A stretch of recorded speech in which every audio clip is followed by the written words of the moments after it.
So this summer we have seen two films released that are kind of considered like throwbacks to 90s thriller films. That is Longlegs and Trap.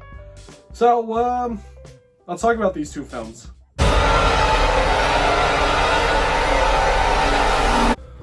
So Longlegs, which, funny enough, released on my birthday, was directed by Oz Perkins, or Osgood Perkins, because he used to be called Oz Perkins, but I guess now he goes by Osgood. So, funny thing about him is that his father was Anthony Perkins, from Norman Bates, from Psycho, and Oz's first debut would actually be playing young Norman Bates in Psycho 2, not the fourth one with Olivia Hussey. And overall, Osgood Perkins was like was more of an actor first. He never was he was never like a big star in the movies, but he was always in a lot of movies. So like the biggest one to me that sticks out that he was in was when he played Dorky David in Legally Blonde. He's in other stuff to mention. He's in this this small indie film called Quigley, which is like a kids film. It's been decided. They want you to go back as a dog. Me as a dog going back? I can't stand dogs.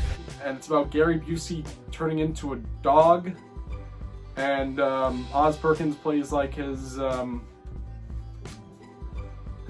guardian angel. Weird movie, but just something funny to mention.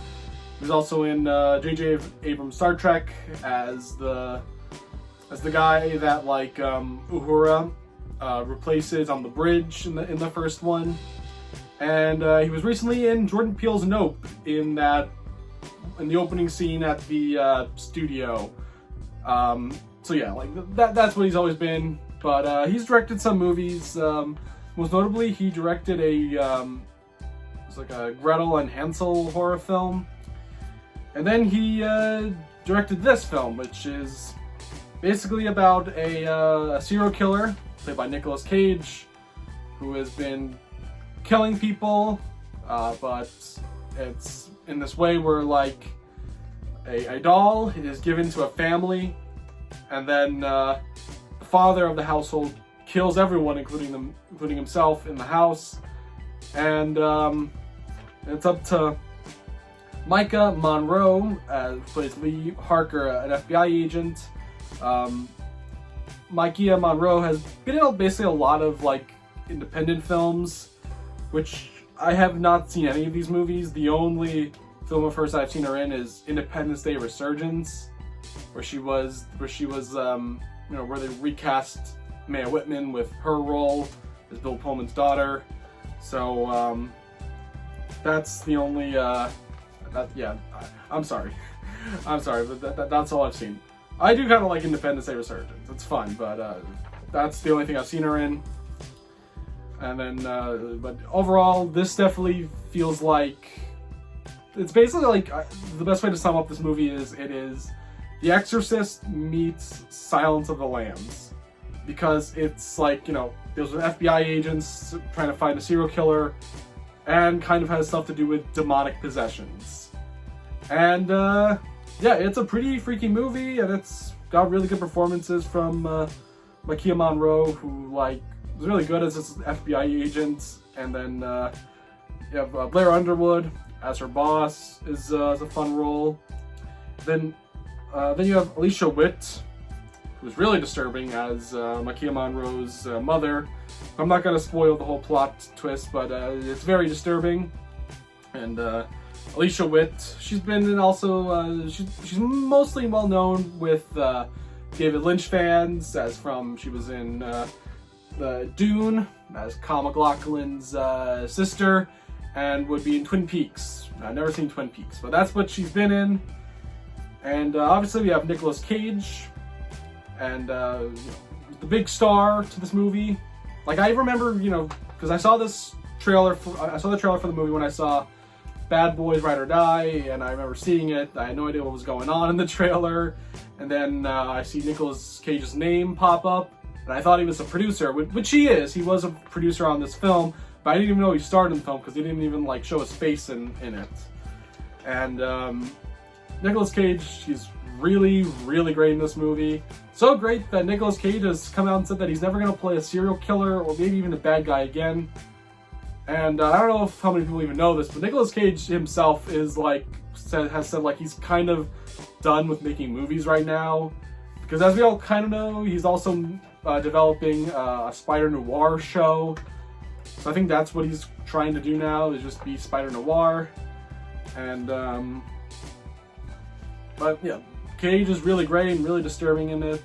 And I'm not a big Nicolas Cage fan as a lot of people are, but I really do like some of his films. I really love him in Raising Arizona, The Rock, Adaptation. He's definitely a great actor, and he's really good in this. He's really terrifying. It also kind of made me want to watch Renfield, because I never got to see Renfield. Overall, Longlegs is a very creepy, disturbing horror thriller that is really just good direction and atmosphere that just makes you totally creeped out of it. I would recommend this to people who want something like this that's very low budget and just has a very creepy vibes to it and a creepy story to it. You'll definitely get it in this film, and yeah, I kind of want to see what else other films by Osgood Perkins and see what else he's got in the future. So Trap by M. Night Shyamalan. So look, I have a soft spot for Shyamalan. I actually like most of his movies. If I just to quickly go down, I haven't seen his very first two films, Praying with Anger and then Wide Awake.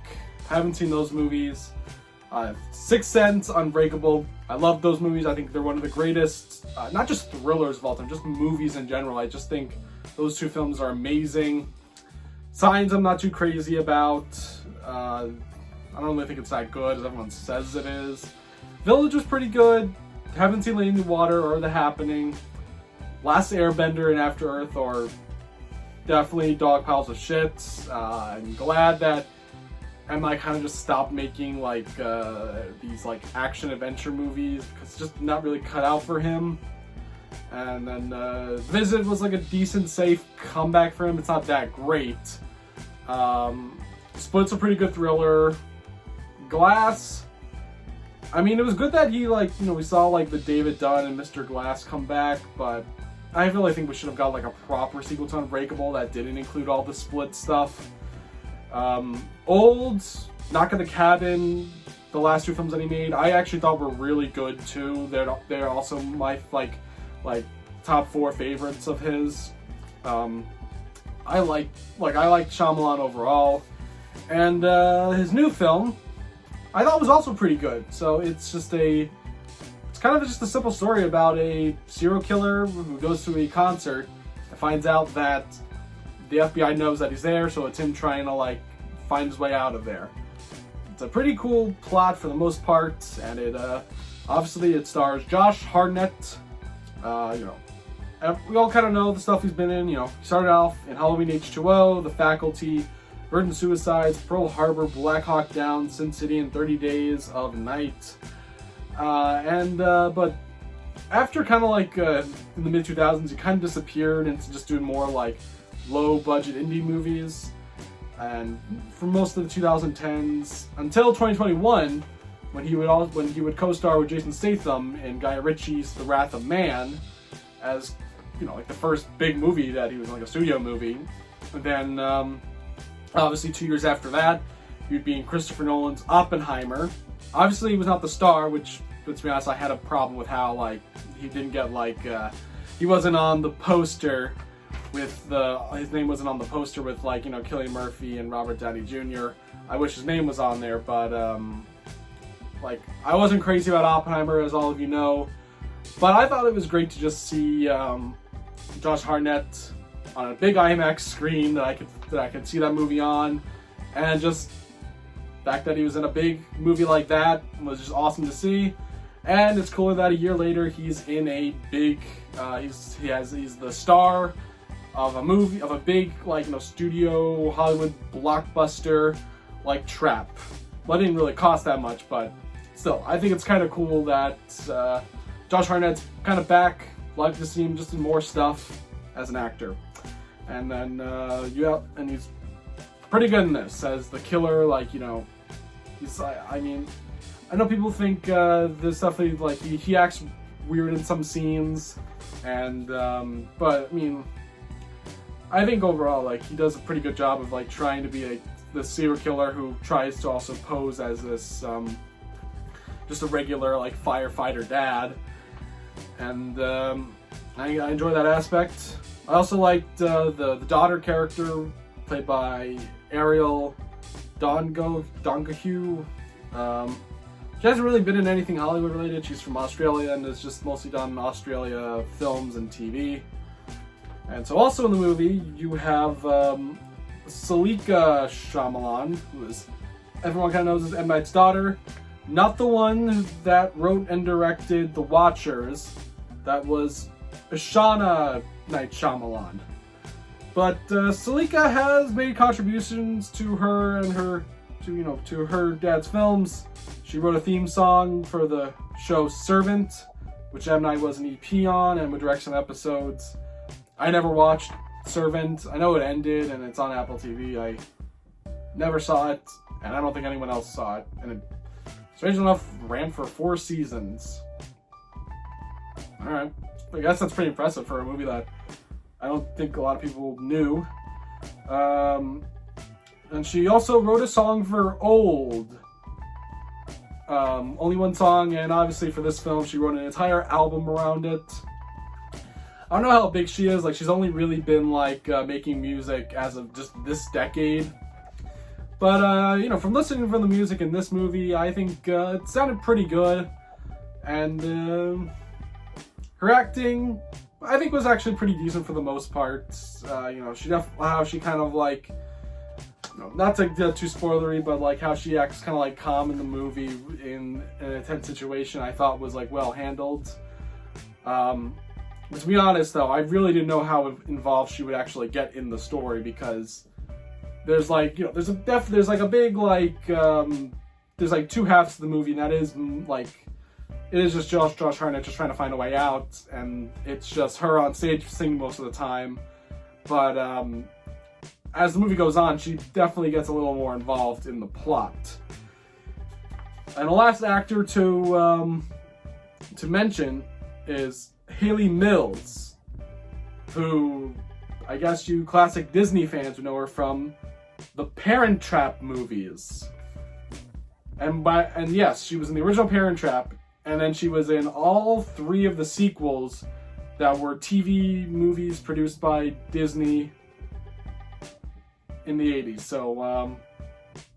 So you have Parent Trap, and you have Parent Trap 2, Parent Trap 3, Parent Trap 4, then you have Trap. So Trap is like basically the 5th film in the Parent Trap series.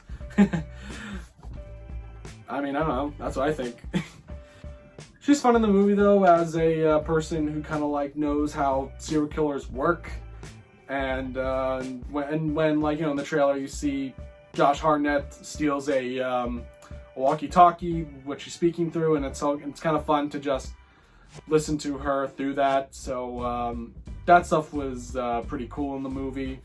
And then at the very end of the film, you have Alison Pill, who shows up, and she's been in a lot of good stuff, like Hail Caesar, Midnight in Paris.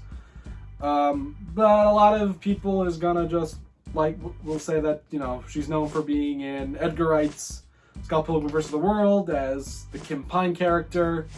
So I mean, yeah, that's kind of like her main iconic role.